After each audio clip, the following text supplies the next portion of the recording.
Hello, my name is Gail Whiffen Coyle, and I'm the associate editor here at Fringe Journal.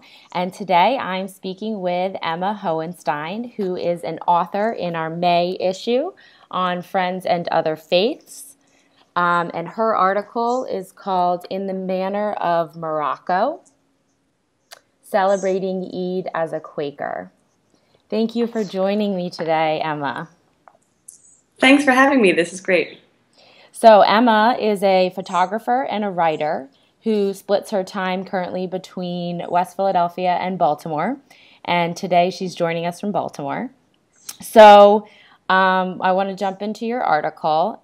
So first of all, why did you choose Morocco? So you studied abroad as part of school, and how did you choose that country?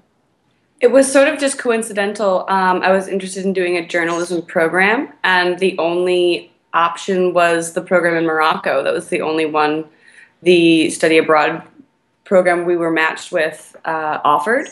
So I figured it was a good idea, and I had always been interested in North Africa and the Middle East, so I thought I'd give it a shot. Wonderful. And you talk about in the article some of your impressions of that country and specifically Muslim majority countries before you left, Yeah. versus while you were living there and then after you came home, and how your impressions of Islam and Muslims changed. Could you share a little bit about that? Yeah.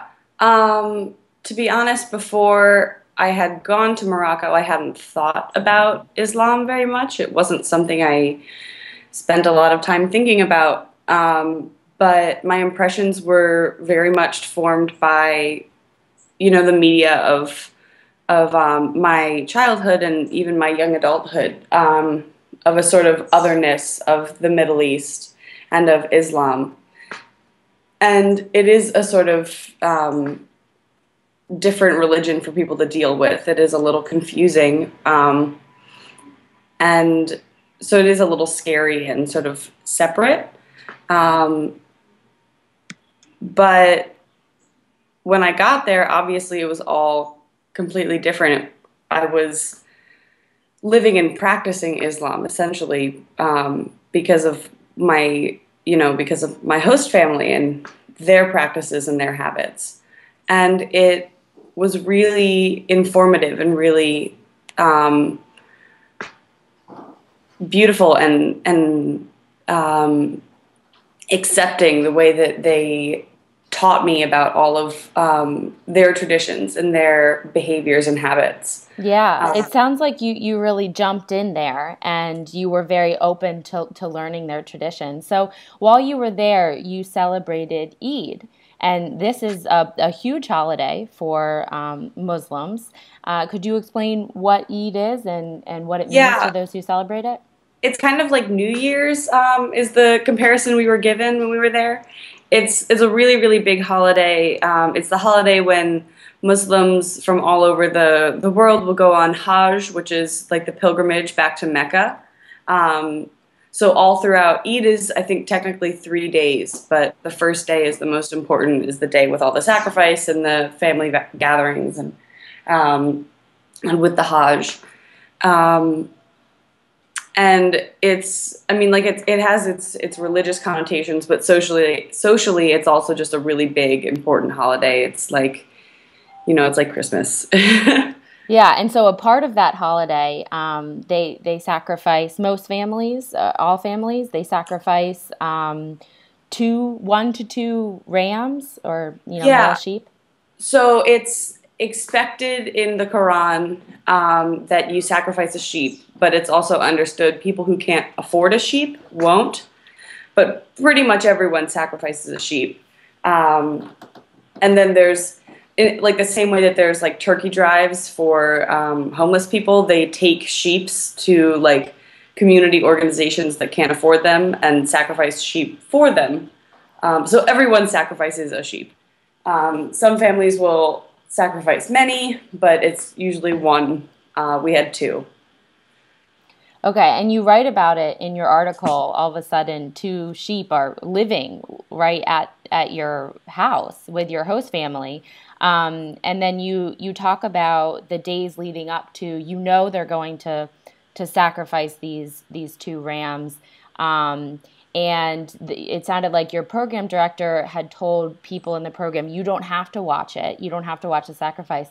So how did you? But you did, and you even had your camera there with you, Yeah. because you're a talented photographer, and actually all the photos that you took, or the photos that accompany your article are ones that you had taken. So how did you decide that you were going to watch the sacrifice?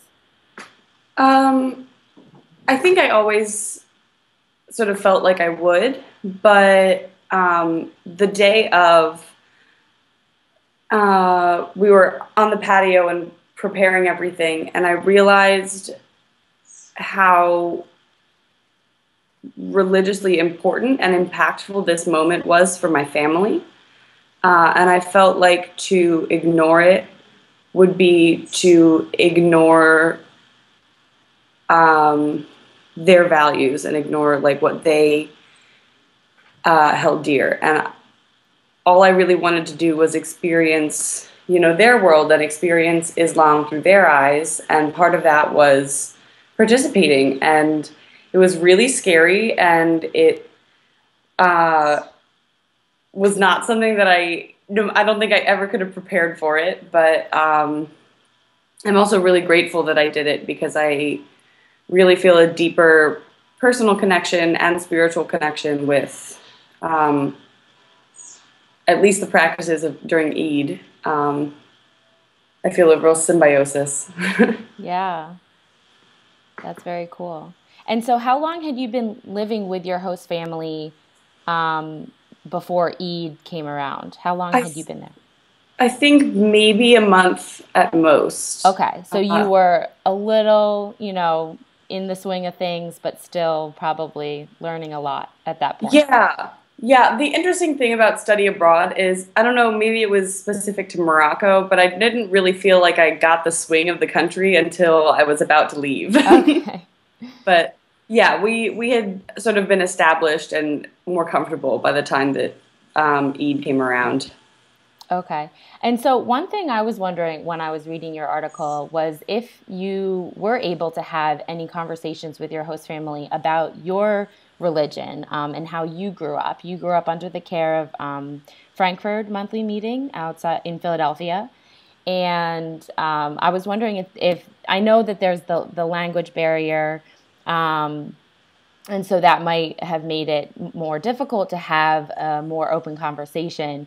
But were you able to talk to them about your religion or your faith or any of that? Unfortunately, with my host family, I wasn't. Hmm. There was not a lot of communication that we were able to do. Mm. But I did talk about Quakerism with my program director, Badruddin, and he was really interested, because a lot of the personal practices that he did for like in Islam were similar to like a nonviolent theism, and it was um, and we both sort of approached the conversation knowing we were both very devoutly interested in our religion, but we were both very interested in discussing how they were similar and how we both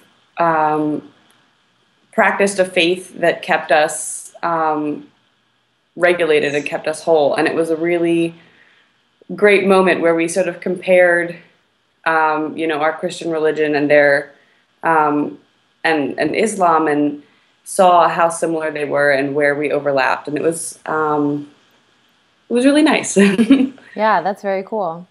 And so when you came back to the U.S., what were some of your big observations and takeaways that you took back with you? And were there any moments where you were like, "Oh, wow, I feel really differently about this now that I've experienced, this other culture, this other religion, and have, was embedded in their faith and their day to day lives for 3.5 months?"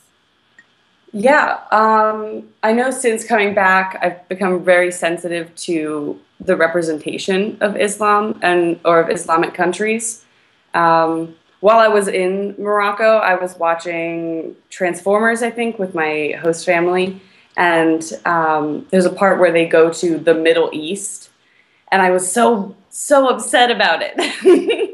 Because why would they just call it just the Middle East? There's so many beautiful countries there, and so things like that will happen, and I get really upset and really introspective about how and why we're portraying a group of a billion people in a certain way, I and I've spent a lot of time talking to people about it, and it is an important and interesting conversation to have because I think it parallels race relations, which is something that our country is going through a lot of change surrounding. So it's been challenging. I've spent a lot of time challenging popular opinions, but it's also been really exciting and informative, and I feel like a more informed and rounded person now.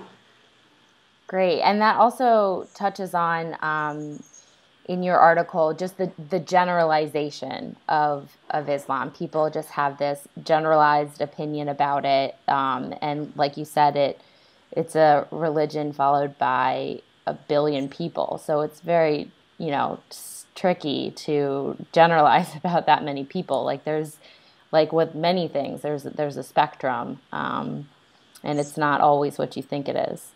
Yeah, So, okay, wonderful. So, do you have plans to travel back to any country in the Middle East or back to Morocco? What are your I would thoughts love on to go that? back to Morocco for fun, but I will be when I finish school in December, Hmm.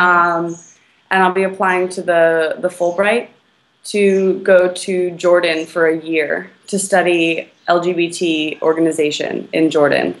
So hopefully that works out. I'd love to go there, um, learn a little bit more Arabic, spend some time out in the real Middle East. So Very cool. And then, yeah. what you had mentioned, you have some travel plans coming up pretty soon, actually, in the U.S. And what's that Yeah, about? yeah. So I'm working on my senior thesis at Maryland Institute College of Art, and part of it is collecting oral history and photographic documentation of Quaker worship spaces. So I'm traveling across the country. On the first, I'm leaving to go sort of up towards Portland and then back. And then I'm going out across the country to Las Vegas and back. So it's a 2 month road trip, and I'll be visiting, I think, 54 meeting houses. Uh, Wow. yeah, and meeting with all of the communities and visiting the spaces. And I'm not really sure what to expect or what it's going to look like. Right now, I'm just gathering everything and making sure I have all my plans organized correctly. That sounds really wonderful. And I'm really please excited about it. stop by and say hi to us if you're in Philadelphia. Absolutely. Okay, so that's it for our conversation today with Emma Hohenstein, who is the author of an article in our May issue. And you can check out her article at the link on our video. Thanks so much for talking with me today. Thank you. All right, bye. Bye.